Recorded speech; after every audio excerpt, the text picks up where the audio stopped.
essa história de casamento. Primeiro, eu nunca pensei em me casar. Cheguei assim até a ficar noiva, que naquela época eu já achava uma coisa meio chata, mas não consegui cumprir o ritual até o final, porque eu sou adolescente no final dos anos 70, é assim, aquela coisa do feminismo, a transição. Eu tive uma mãe tenho, graças a Deus, né? Uma mãe muito diferente de todo mundo, porque ela sempre criou a mim e a minha irmã para nós sermos independentes. Não precisa casar, não precisa ter filho. Se tiver filho, tenha. Se você puder cuidar sozinha. Não quero filha minha brigando por pensão. Não porque ela achasse que o homem não tem que comparecer com a sua responsabilidade, mas deixa para a justiça e segue a sua vida. Sabe uma coisa assim? Então, eu não queria nada disso para minha vida. Eu queria viver um amor, claro, mas eu queria ser independente, eu queria trabalhar e eu queria viajar muito, eu queria ser correspondente internacional. Minha ideia não era nem ficar no Brasil, para você ter uma noção. O filho eu não pensava em ter de jeito nenhum, eu queria liberdade, sabe? Era isso, que eu acho que era bem a bandeira daquela época realmente, não estava fugindo muito ali aos sonhos, só que eu estava colocando em prática, muita gente não conseguiu, né? Seguiu o figurino, eu não. Eu fui tocando minha vida, quebrando minha cara, e até que você... Pronto, faz toda essa parte, amadurece e de repente, mesmo não querendo pensar em fazer ir para esse lado, a vida te dá umas rasteiras. Aí encontrei um homem que eu amava e que queria um relacionamento, queria tipo um casamento. Não consegui me casar no papel, isso eu não consegui, de verdade. Para você, eu tenho uma resistência a esse tipo de coisa, mas lá fui eu, né? Casar, ter filho, constituir minha família, e nisso foram 17 anos, sabe? Tem uma hora que acontece um desgaste natural. Eu tive um bom casamento, eu fui feliz, não vou te dizer que sofrido, nada, foi tudo muito legal. Mas existia uma Sônia aqui dentro que estava querendo de novo as mesmas coisas, estava querendo minha liberdade, estava querendo ser solteira, estava querendo não ter vínculos, sabe? Porque eu acho que não é o amor, é a estrutura do casamento que te aprisiona. Amar, você pode amar independente de qualquer coisa, mas você ter que... Pode deixar, as minhas contas eu pago, eu me sustento sozinha, não preciso dividir isso com ninguém, ficar preocupado com isso. Essa estrutura, esse dia a dia, essa rotina mata muito um relacionamento mesmo. Então eu gosto assim, eu tenho minha vida, eu tenho uma estrutura, eu vivo o romance independente disso aqui. Isso aqui é meu mundo, entendeu? O resto a gente divide. E porque quando acabar, continuo tendo a minha vida de sempre, a outra pessoa também, e eu acho mais legal assim. Agora, cobrar todo mundo cobra, todo mundo acha que é uma mulher sozinha, e não sei o que, e não pode. Imagina, pode. Eu sou uma grande amiga de mim mesma, adoro minha companhia, juro pra você, não tenho problemas, e desde criança eu sou, assim, eu gosto de solidão, eu preciso. Mesmo casada, era muito legal quando meu marido ia viajar, eu tinha uns dias só pra mim, sabe? Eu nunca tive esse problema, realmente. Então, eu vivo assim agora. Eu não quero me casar novamente. Eu não quero essa estrutura para minha vida outra vez. Mesmo tendo sido feliz nela. Valeu. Sou uma grande amiga do meu marido, ex-marido, né? Eternamente pai do meu filho. Gosto dele pra caramba. Me dou muito bem com a atual mulher dele. A gente, de alguma maneira, ainda forma uma família. Mas essa estrutura eu não quero repetir com mais ninguém. Entendeu? Eu namoro, tenho, né, meus relacionamentos, mas nesse nível eu não quero mais, eu não gosto. Eu acho que casamento faz mal para o amor, só isso. O pessoal me acha horrível falando isso. E amor tem prazo de validade, no meu entender, uma hora vai acabar, meu. E aí, você vai fazer o quê? Se você dedicou toda a sua vida para o outro, se você não tem a sua própria estrutura interna e externa também, sabe? Não vale a pena. Vim para te fazer uma pergunta que eu acho muito importante para nós jornalistas. Até 2 anos atrás, você realmente não dava entrevistas. A gente tinha acesso ao artista, não tinha acesso ao homem, você pouco se expunha. Então, eu gostaria de saber o que mudou fundamentalmente no Silvio Santos, que hoje ele dá todas as entrevistas do mundo e se expõe como homem. Não, você está enganada, completamente enganada. Por quê? Eu não quero virar retratinho de revista. Não, mas você fala com a gente, isso é importante. É diferente, você está pensando, Sônia. A primeira entrevista que eu dei, quando os jornalistas chegavam perto de mim e diziam assim, Silvio Santos, vem cá, responde tal coisa, responde tal coisa. Eu respondia, perdia meu tempo. E aí eles colocavam tudo diferente daquilo que eu respondi. Então, se perguntavam para mim, qual é o prato que você gosta? Exemplo, uma pergunta que foi feita 10.000 vezes, eu dizia, eu sou carioca, eu gosto de arroz, feijão preto, bife com batata frita, que foi o que eu comi a minha vida toda. Não, não é possível. Você é rico, gosta de estrogonofe, tá bom, então coloca estrogonofe. É assim, eu nunca pensei em fazer televisão na minha vida, nunca. E na verdade, eu sou rato mesmo de jornal. Meu negócio era jeans, camiseta, tênis e rua, sabe? Sempre foi assim. Eu comecei em jornal, revista, né? Trabalhei no NP, no Grupo Folhas, fui para a Editora Abril. E depois, como no Notícias Populares e no Diário de São Paulo, eu tinha coluna de televisão, mas que também foi uma coisa que a gente inovou, colocando uma coluna de rádio, porque é um veículo fortíssimo. E aí, a coluna de TV foi me levando para a TV primeiro. Depois, quando surgiu a coluna de rádio, ela foi me levando para o rádio depois. Então, era jornal, televisão e depois rádio, não era nessa ordem, é muito engraçado, né? É aquela história do Paulo Leminski, né? Não brigo com o destino, que vier eu assino. Eu não teria feito televisão, sabe? Primeiro, que eu não gosto da minha própria imagem, não me dou bem com isso, não vejo, não assisto, não sei o que eu faço em termos de vídeo.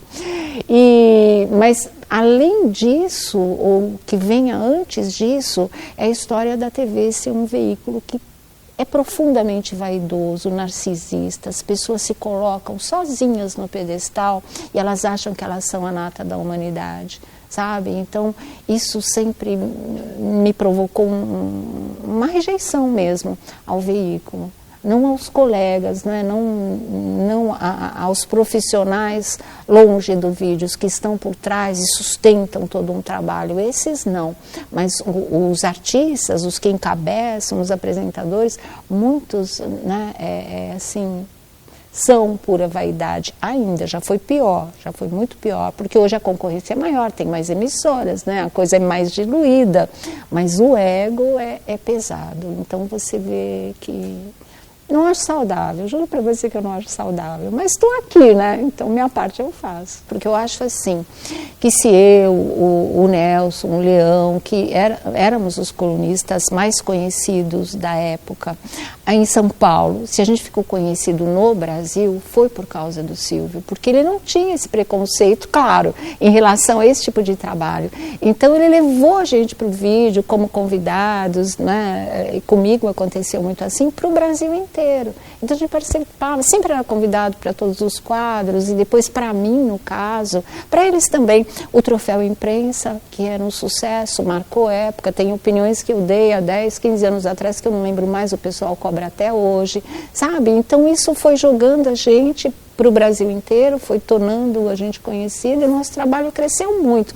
Talvez o deles já tivesse maior naquela época. Para mim, foi uma coisa assim fundamental. Então, o primeiro Troféu Imprensa que eu fiz, e que eu estava muito nervosa, e eu acho que ele percebeu, e assim, ele foi super maneiro, dando maior apoio, meio que dirigindo ali, mais ou menos, o que seria aquilo, né? Tipo assim, e eu me senti muito acolhida, e foi uma coisa muito legal também. E nos anos 80, final, acho que foi 88, quando ele estava ameaçado de perder a voz, ele foi para os Estados Unidos, fez um tratamento, e na volta dele, eu fui convidada, ele mesmo me chamou, eu estava ali na equipe de repórteres, cobrindo essa volta dele, isso está até no livro do Arlindo Silva, que a gente estava lá. E ele me viu no meio daquela multidão de repórteres, ele falou, vem aqui, e me colocou sentada no júri do show de calouros, que era a grande volta dele aquele dia, para poder fazer uma pergunta para ele também, representando toda a imprensa, né? Porque era muita gente que estava lá, não ia dar para todo mundo fazer pergunta, ele me puxou, foi para lá, e foi um dia muito legal também, foi emocionante aquele dia, porque quando você pensa que o cara não vai voltar mais, ele volta com tudo, e graças a Deus está aí até hoje, é muito marcante, né? Foi muito legal. Ela não sabia que era aniversário. Não sabia, não. Mas Você não fez pergunta pra Sônia? Peraí, nada de parabéns nem de pique-pique. Sentem, por favor. Pique-pique.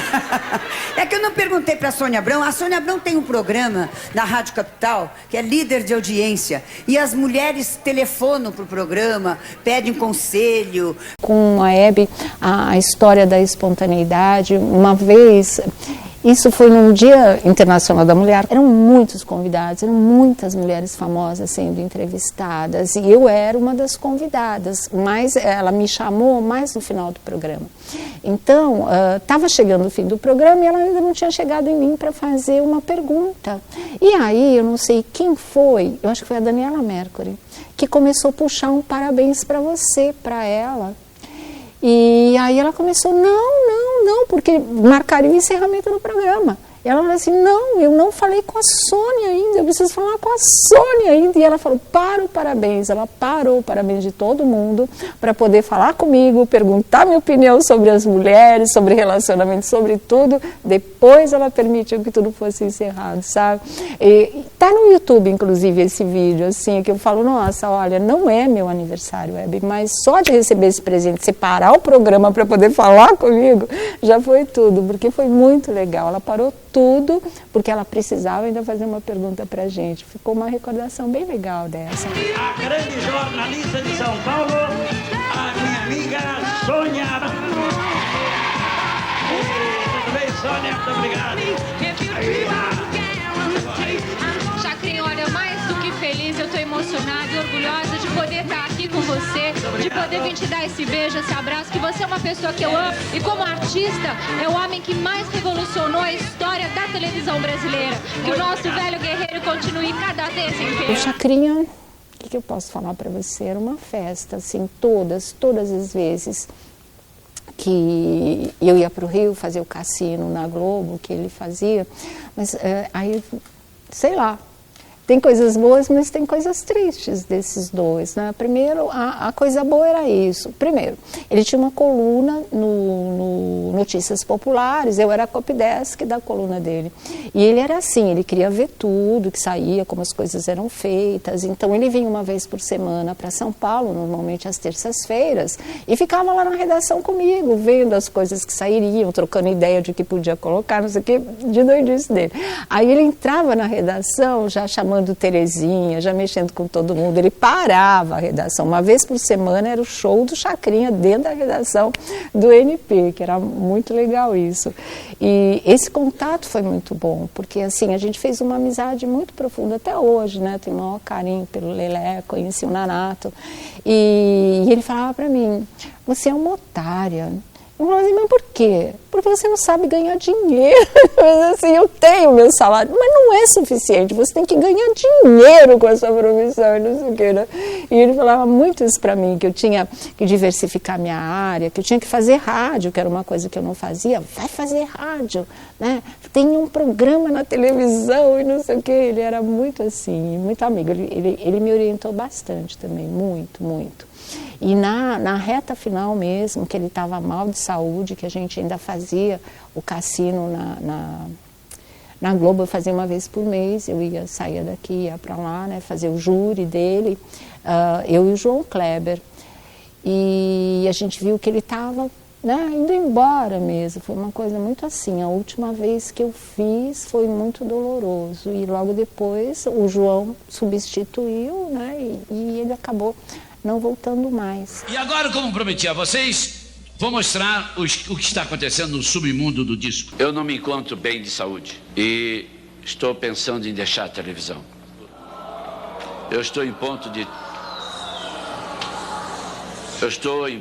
ter um estresse muito violento. E é isso, e do Flávio é isso também. Ele me chamava de ciganinha, porque ele achava que eu tinha cara de cigana.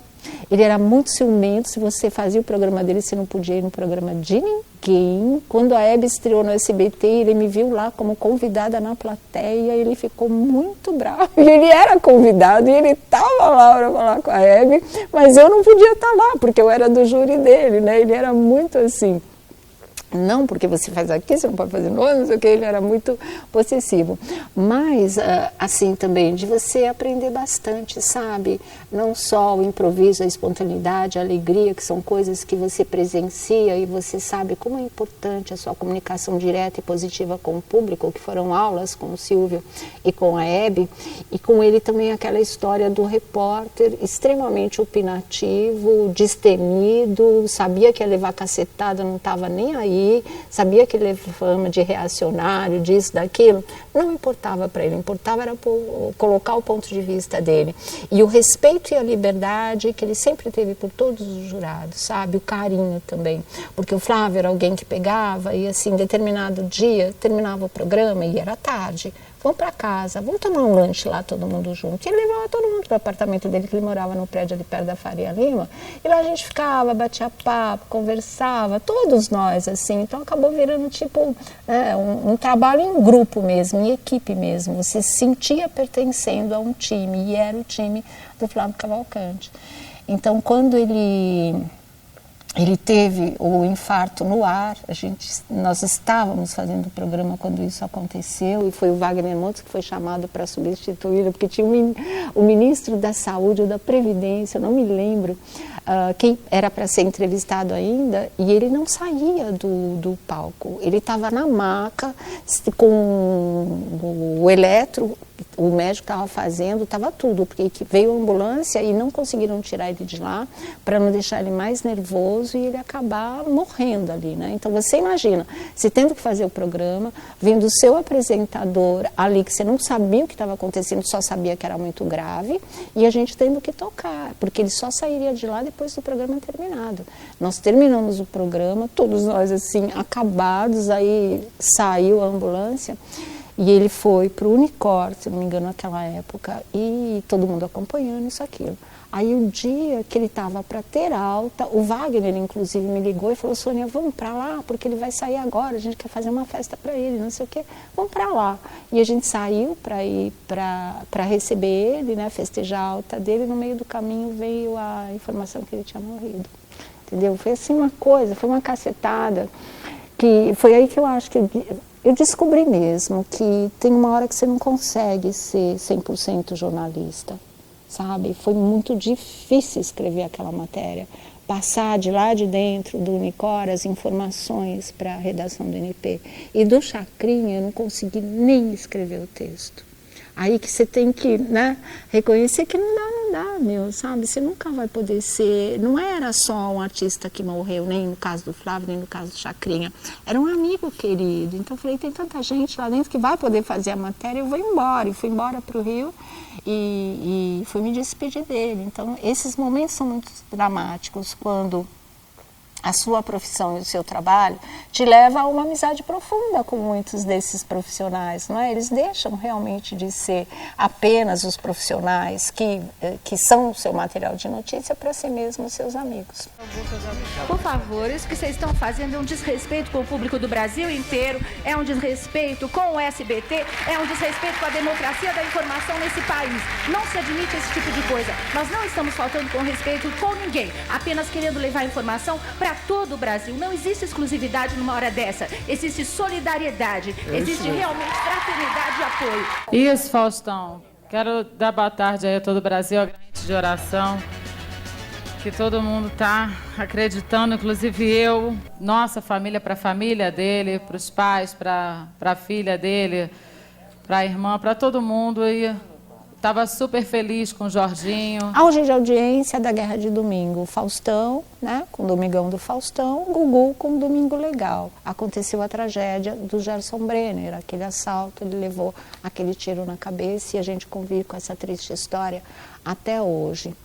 E aí, claro, todo mundo nessa cobertura, foi na semana em que a coisa tinha acontecido. Então, eu era repórter do programa do Gugu, era repórter aéreo e era repórter para o geral, aquilo que precisasse.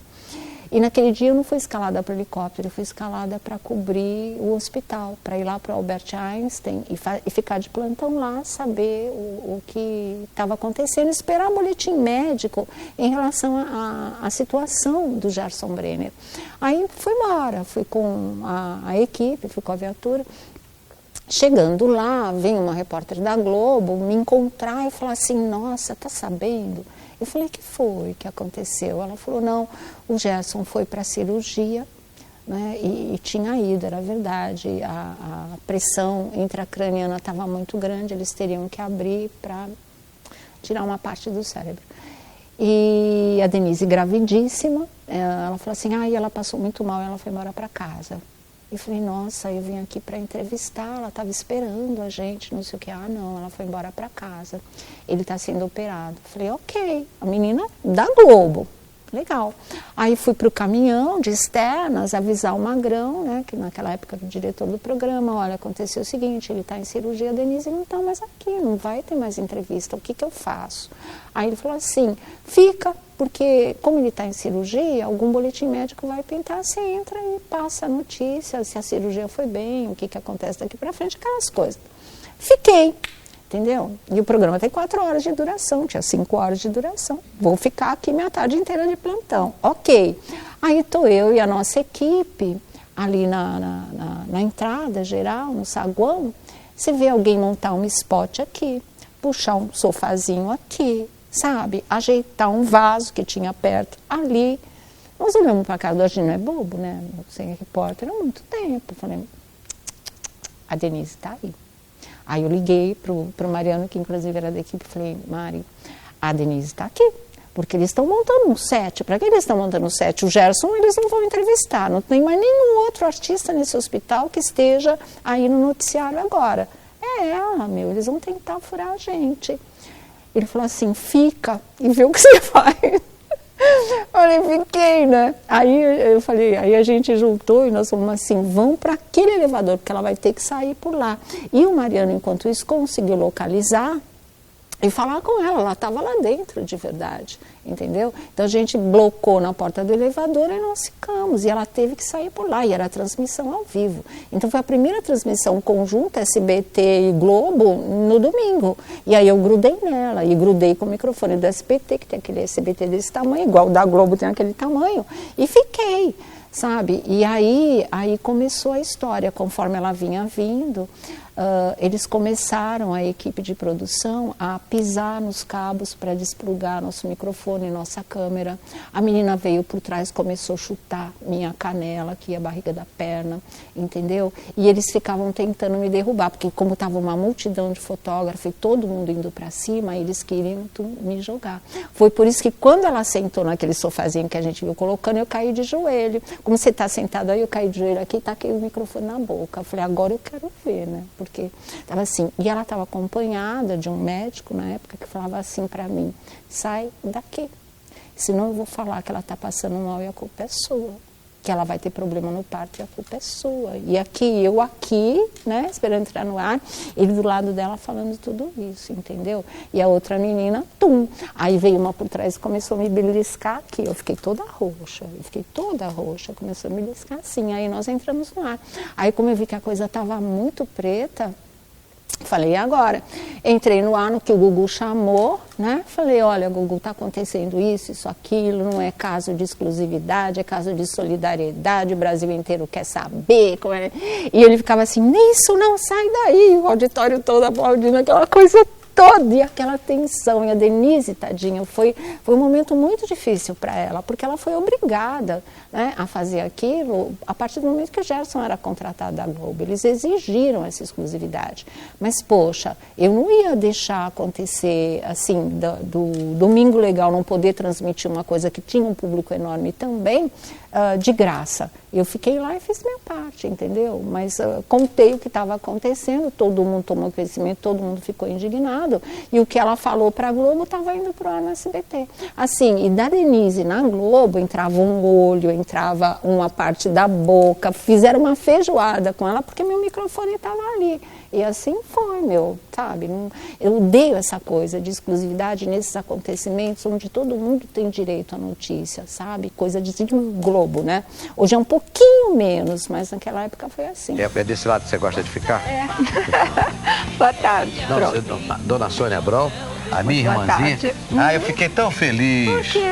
Você no programa do João Kleber falou tão bem de mim. O pessoal tá dizendo, mas olha como ela é mentirosa. Quando A Casa é Sua pintou, Falei, gente, olha, sinto muito, mas eu não sei fritar um ovo, né? Não sei nada de moda, detesto artesanato, não tenho a mínima habilidade, então escolha outra pessoa, eu não sirvo para fazer isso. Aí eles falaram, não, escolhe uma coisa, né? Como é que você quer fazer? O que você gostaria de acrescentar? Aí eu não apresentava o programa, eu tinha um quadro, né, no programa. Nós éramos em 3 apresentadores, cada um com uma parte para fazer. E aí eu falei, não, eu acho que a gente deve investir em jornalismo show, o pessoal adora, né, os famosos, não sei o quê. Uma coisa que eu acho muito legal nessa história, esse segmento fofoca, esse segmento meio artístico, esse segmento celebridade, ele ganhou um espaço significativo, né? Os programas se estabeleceram. Hoje existe a faixa da tarde, que não é mais só aquela história de culinária, artesanato, pode ter moda, pode ter tudo, mas essa parte, ela é consistente, ela se solidificou e ela realmente abriu um mercado de trabalho para muita gente, que antes nem pensava em fazer esse tipo de coisa. Né? Então eu acho muito saudável, eu acho muito legal, você sente pelo menos, porque eu venho de uma época em que era subjornalismo, né? Não te respeitavam como jornalista, não só a mim, eu estou falando a todo o pessoal que entrava em jornal para fazer coluna de televisão, que foi o meu caso também. E as coisas começaram a mudar lentamente, aí os grandes jornais começaram a ter seus suplementos de televisão, porque sobrava para a gente dessa área o preconceito que o pessoal tinha em relação à televisão. Ai, olha, estava passando pela cozinha, minha empregada viu não sei o quê, não sei. Tinha muito esse papo. Conforme a TV foi abrindo mais, conquistando mais o público e se firmando mesmo como um grande veículo de comunicação, esse tipo de coisa também foi abrindo o mercado de quem trabalhava nisso. A partir do momento que grandes jornais como o Folha, Estadão, Globo, Jornal do Brasil passaram a ter suplementos de televisão, isso se dissolveu muito. E isso levou também as TVs a começarem a abrir o seu próprio espaço. E hoje nós estamos todos aqui, entendeu? Exatamente como você disse, Sônia Abrão, nós estamos no local do acidente, aqui na rodovia Anhanguera, na altura do Rodoanel. Nós já percebemos a movimentação de muitos populares aqui no local. Antes do Vlad dar a opinião dele, deixa eu chamar a nossa repórter Júlia Alves, direto do Rio de Janeiro, ela que está fazendo a cobertura do último adeus à cantora Beth Carvalho. Boa tarde, Júlia. Meu Deus do céu, o que está acontecendo? O mundo está rodando ao contrário, ninguém reparou, como diz o Nando Reis. É muito complicado. É difícil. Hoje de manhã, logo cedo, uma amiga minha, sensitiva, falou assim, se prepara porque hoje o dia vai ser pesado. Sério?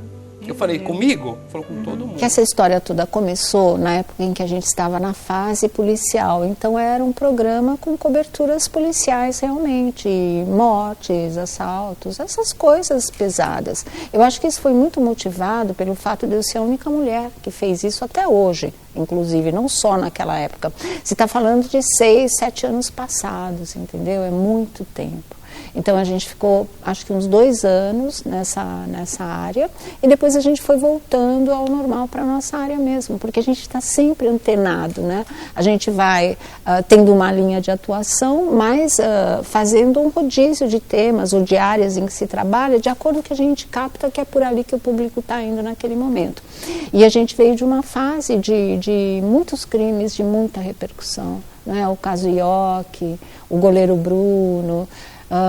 Teve tanta coisa que realmente o noticiário era muito farto naquela época. Então o pessoal, acho que por estranhar esse tipo de coisa, e a gente vinha um pouco antes dos outros programas policiais, aí começou o Sônia Abrão Facts, que era a série de memes, não é? Com a Sônia Caixão, com a Sônia que não faz programa ao vivo, faz ao morto, sabe aquelas coisas? Tinha muito dessas coisas. E assim, numa parte foi muito, muito divertido, porque o pessoal é muito criativo de verdade, né? Então não tem coisa que você olha, que você lê, que você ri, porque não tem outro jeito. Mas eu não fiz nada diferente do que todos os outros fazem, do que o Datena faz, do que o pessoal faz no Balanço Geral, do que o Bate faz. Ninguém fala absolutamente nada. Ninguém tem fama de que fala de morte. Sobrou para mim. Por quê? Porque eu sou mulher, com toda certeza eu não tenho a menor dúvida em relação a isso. 2019, um ano pesado, muitas mortes, infelizmente, todos os anos. A gente cobre tudo que é factual e, claro, todas as mortes estão sendo cobertas, como estão sendo cobertas os nascimentos, os batizados, os casamentos, as festas de aniversário, também as separações, o que é a vida. Você não tem como fugir dos fatos, né? Se eu puder ter a opção de não fazer mais programa com pegada policial, eu não quero mais, porque é muito sofrido. Não é questão porque o pessoal vai falar, porque vão começar os memes de novo, não é isso. É muito sofrido, de verdade. Todo mundo aqui saía arrastando corrente, sabe? Porque você lida com dor, sofrimento, morte o tempo todo. A gente recebia aqui, para sentar no nosso sofá, mães que tinham acabado de perder os filhos. Você não sabe o que é isso, gente. É um tsunami de dor que vem para cima de você e você não tem o que fazer, porque não tem nada que console, sabe? Não tem nada que você possa aliviar o sofrimento do outro. É só retratar, só passar adiante. Não, isso foi um desgaste muito grande, sabe? Foi dando, tipo, nossa, uma depressão mesmo assim. Eu não quero voltar para essa área, mas não sou eu quem escolho. Eu tenho que trabalhar. Se tiver isso para fazer, eu vou fazer, e vou fazer muito bem feito, como a gente sempre fez, grandes coberturas, com uma equipe pequena e muito melhor que muita gente. E na final também temos Kaysar. Ah, mas não é possível, ninguém é alegre desse jeito o tempo inteiro. Ah, não, esse cara, daqui a pouco, ops, é o Kaysar. Por mim, já deu. De verdade, eu amava reality, quando surgiu, todo mundo virou uma mania, mas eu gostava muito de acompanhar. Eu acho que eu acompanhei gostando até o 7, o Big Brother, né? Mas assim, se a direção chega e fala, não, esse ano a gente vai cobrir, eu vou cobrir, entendeu? Eu não posso fazer nada. Gostar, eu não gosto mais. Cobrir, por mim, eu não cobriria mais. Mas não sou eu que decido isso, a última palavra é do diretor. O 19, Big Brother, a gente não cobriu. Entendeu? Praticamente a gente não falou, porque não estava legal, não tinha nada que motivasse também. Precisa motivar também a gente, precisa ter o que transmitir. Então a gente passava como informação só aquilo que estava dando mais repercussão no momento, que foi o caso da briga que uma empurrou a outra, lembre, houve o caso da expulsão, as notícias de páginas policiais, que alguns participantes estavam envolvidos em casos polêmicos, né? Então, esse tipo de noticiário entrou. Acompanhar o dia a dia, não. Puxa, estão me perguntando por que eu não coloquei a Sônia Abrão, que eu não imitei a Sônia Abrão. Ô, Sônia Abrão, me tira da geladeira, Sônia Abrão. Ela falou que eu nunca vou sair da geladeira. E aí, toda vez que eu fazia o olhinho puxado, eu chorava. Me tira da geladeira, Sônia. Ele não estava apresentador, ele era mais um jogador na história. Ele estava influenciando o jogo todo, bagunçando tudo, então ele foi parar na geladeira, né? Mas foi isso. Mas assim, não só a entrada dele, eu acho que a própria maneira do Boninho conduzir as coisas, eu acho que ele passou... Como é que eu vou te dizer? Ele está mais flexível, né? Mais sociável. Então, tudo isso eu acho que acaba refletindo mesmo. As pessoas vão mudando, a dinâmica, né? Vai mudando do jogo em si, do relacionamento em si. As coisas vão ficando mais legais. Eu adoro ele também. Eu acho que realmente ele pegou uma missão muito difícil, que era substituir o Bial, uma coisa quase impossível. E hoje o Big Brother tem a cara dele. Está indo só para o 3º ano, acho que ele está, né? Acho que ele conseguiu se impor a personalidade dele. Ele é mais descontraído. Que o grande campeão da Fazenda 10, aquele que superou tudo, que passou por tudo, que jogou bem, que foi definitivamente um grande guerreiro, um vencedor e que vai levar para casa R$1,5 milhão de reais, que vai acordar amanhã milionário, é você.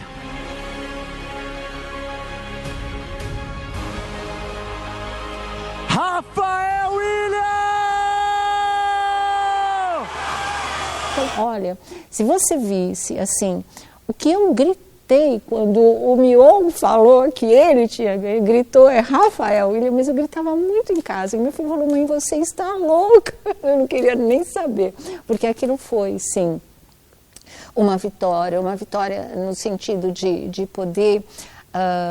saber que dali para frente dias melhores para ele viriam, não só em termos de grana, né? Porque é uma batalha dura, mas assim, ele retomar o elo com o público gostar dele, mandar carinho para ele, energia positiva, ele sentia falta disso desde o tempo do Polegar, isso daí é uma coisa que fica dentro da pessoa. Enfim, e muita coisa boa veio o documentário da Record, que é bárbaro, né? O livro, né, vendeu ainda mais, as pessoas se interessaram em conhecer a vida dele em detalhes, isso foi muito legal.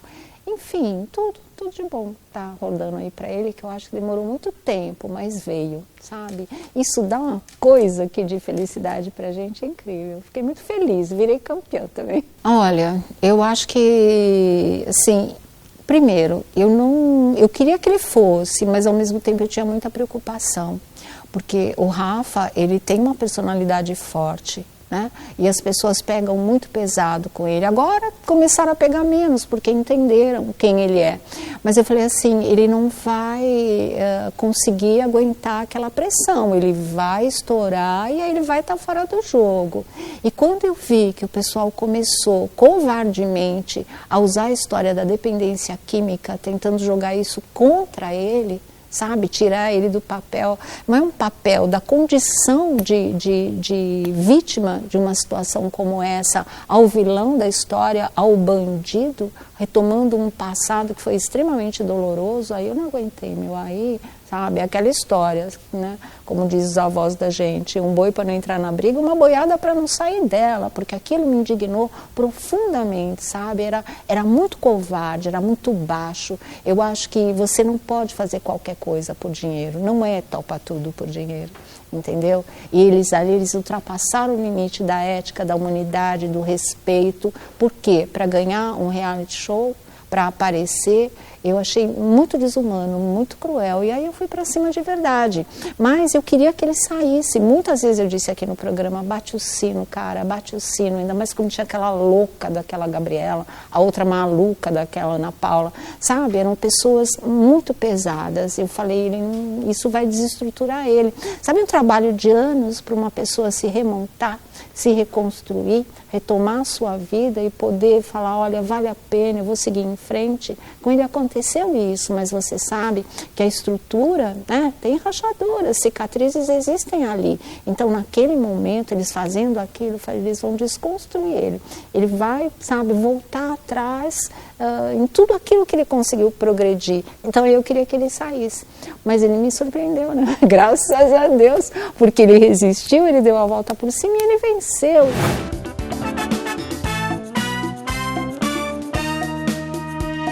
Você tira do freezer ou põe no freezer? Anitta? Freezer. Você coloca total. No freezer? Com certeza.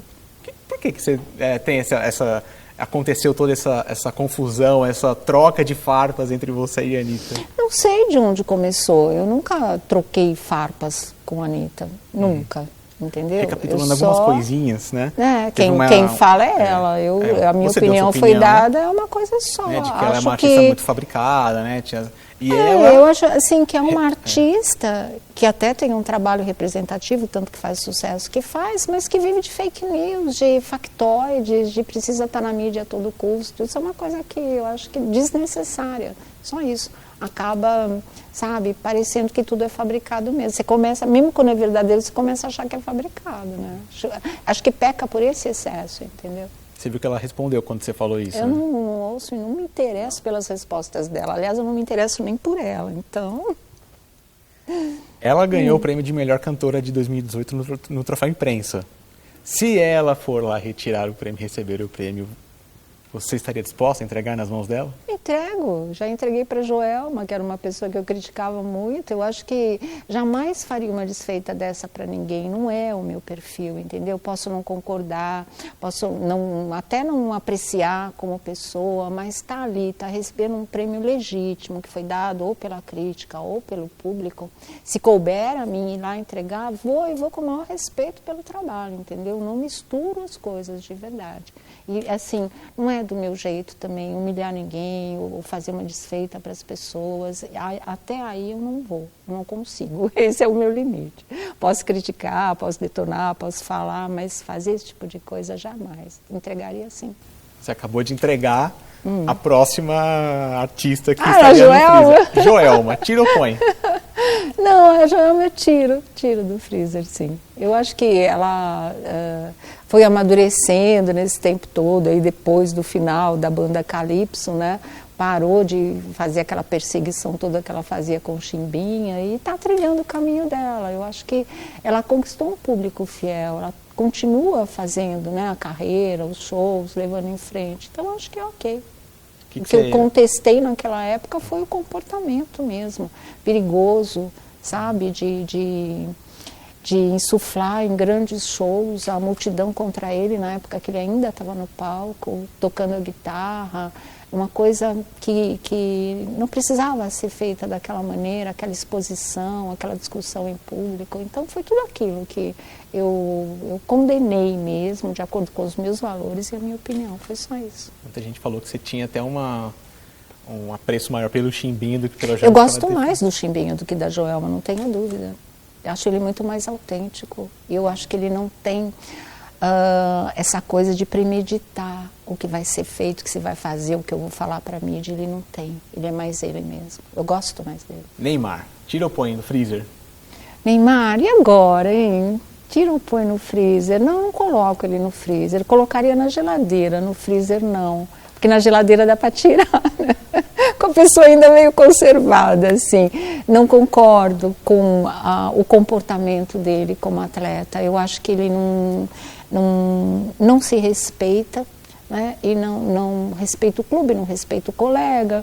Então, acho que ele se perdeu no caminho. Acho que ele topou, de uma certa maneira, ser mais celebridade do que atleta. Ser mais famoso pela vida pessoal e a riqueza e a exposição e as belas mulheres do que a atuação no campo de verdade, sabe?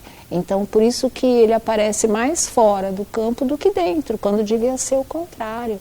A fama é só consequência, o dinheiro também, sabe? Você trazer para o primeiro plano tudo isso que a vida te oferece, esquecer, ficar só com o prazer, esquecer o dever, é péssimo. Agora, ele é ótimo, só que ele está queimando o próprio filme. Então, como eu fico dividida, ele vai para a geladeira, que aí ele fica lá o tempo que eu achar que deve e depois eu tiro. No freezer, não. O próximo não é do meio artístico, mas é do meio das celebridades. Padre Fábio de Mello, tira ou põe? Nossa, nem tirar, eu nunca colocaria. Por que o Padre Fábio de Mello? Porque já houve casos de publicações dele em redes sociais, que você acabou até criticando no programa, achou que ele foi um pouco demais. Principalmente aquelas brincadeirinhas com o Evaristo Costa, que você já fez algumas críticas. Mas ele nunca foi para a geladeira por causa do Evaristo, nunca. O Evaristo é um chato de galocha, bobo, ficou bem metido, sabe, estrelinha. Ele acha que é porque ele é campeão de seguidor, ele pode botar a banca em cima de todo mundo. Não pode. Ele eu colocaria no freezer. Pode deixar lá e não precisa tirar mais. O padre não. Agora, o padre não. O padre ele foi para a geladeira acho que umas 2 vezes. Ele pedia muito para tirar porque ele não queria ter uma pneumonia. Nosso relacionamento é bem legal. Foi uma vez que ele falou, acho que foi do Clodovil, de quando saiu o livro sobre a biografia do Clodovil, não me lembro direito. E uma outra vez agora que não sei o que foi, sinceramente. Ele foi 2 vezes para a geladeira, isso com certeza. Uma eu lembro que era por causa do livro do Clodovil, o outro... já sei. Ele fez a pegadinha de que ele tinha passado mal e parecia que ele estava no hospital. Lembra? É recente agora. Foi uma pegadinha, mas que na verdade disse que não era, que era uma brincadeira e todo mundo levou a sério achando que ele estava mesmo no hospital. Então foi isso, foi por isso que ele foi parar na geladeira. Você acabou incluindo uma outra pessoa, que é o Evaristo Costa, que pode ficaria pôr no freezer tranquilamente. Bobo. É verdade. Tá com saudade dele na televisão? Olha, não. Não vou te dizer, ele era um bom profissional, claro, mas para mim não faz a menor falta. Eu gosto muito do Doni Denúncio, aliás, gosto mais do que do Evaristo, ele é melhor. Para encerrar o quadro do freezer, queria saber se você colocaria, ou se ele estiver, tiraria, o presidente Jair Bolsonaro. Vou fazer a mesma coisa do Neymar. Eu acho muito cedo ainda para a gente falar, sabe? Eu quero dar pelo menos 1 ano para pegar e dizer assim, não, é isso ou é aquilo. Por enquanto acho tudo muito prematuro. Então não ponho nem tiro. Como é que a gente põe aonde? Num vidro de conserva? Então, eu tenho essa posição de achar que tudo é muito cedo, de esperar que tudo dê certo. Eu acho que a gente está num caminho de amadurecimento. Talvez tenha sido preciso errar agora para quebrar um ciclo e recomeçar um pouco mais lá na frente, entendeu?